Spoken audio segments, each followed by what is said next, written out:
এই মোটরটা কেনার অনেক দিন ধরে ইচ্ছা ছিল, তো ধৈর্য ধরলে সবই পাওয়া যায়। যেহেতু আমার এখানে মেশিনের টেবিল নেই, এটা আমার অনেক কাজে দিবে। তো এটা হচ্ছে পায়ের যে কন্ট্রোলার এটা, আর এটা হচ্ছে মোটরটা। তো মোটর এক এক ধরনের আছে, এক এক প্রাইজের আছে। মোটরের সাথে এইগুলো দিছে। তো এই মোটরটা আমি এখন মেশিনের সাথে কিভাবে জয়েন দিব, আর এটা হচ্ছে 100 ওয়াটের 220 ভোল্টের।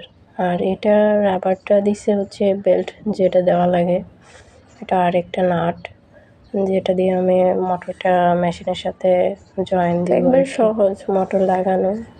এখানে একটা ছিদ্র আছে মেশিনের মধ্যে, প্রত্যেকটা মেশিনের মধ্যে এখানে একটা ছিদ্র আছে, যে এই নাটটা জয়েন দেওয়ার জন্য প্রত্যেকটা মেশিনে একটা ছিদ্র আছে।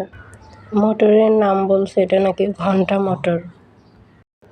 তো আমি এই ছিদ্র বরাবর নাটটা দিলাম আর টেস্টার দিয়ে একটু টাইট করে দিলাম। প্রথমে ভাবতেছি এটা এভাবে বাঁকা হয়ে থাকে কেন, বাট বাঁকা হয়ে থাকে বেল্টটা যেন ভালোভাবে লাগে এই জন্য আরও। আর নাটটা টাইট দিলে এটা এমনি সোজা হয়ে যায়। সেলাই মেশিন পায়ে যে চাপা, ওইটা চাপতে আমার কষ্ট হয় না, তবে পায়ে চাপার যে একটা সুতলি থাকে, রশি থাকে, ওইটা কয়দিন পর পর ঢিল হয়ে যায়, টাট হয়ে যায়, ওইটা একটু সমস্যা। আর এমনিতে পায়ে আমার কোনো সমস্যা হয় না। তবে মেশিনের যে টেবিলটা, ওইটা তো আর সব জায়গায় নেওয়া যায় না। এই যে আমার মোটরে এই জায়গাটা ফিটিং করা হয়েছে, এখন আমি বেল্টটা ফিটিং করব। বেল্টটা আগে ওইটার মধ্যে দিয়ে তারপরে এখন মেশিনের মধ্যে দিব, যেখানে এই জন্য বাঁকা হয়ে থাকে। এটা দিলে ঠিক হয়ে যায়। আমার প্রথমবার কেনা। তো এই যে পায়ের কন্ট্রোলার, যেটা হচ্ছে স্পিড বাড়ানো যায় কমানো যায়, তো এটার একটা জয়েনিং যেটা মেশিনের মধ্যে থাকে এখানে।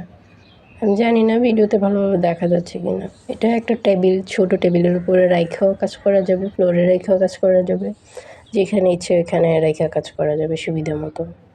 মোটরের এই একটা সুবিধা। তো কারেন্টটা জয়েন দিয়ে দিলাম, আর এখন দেখাচ্ছি যে এটা কেমন।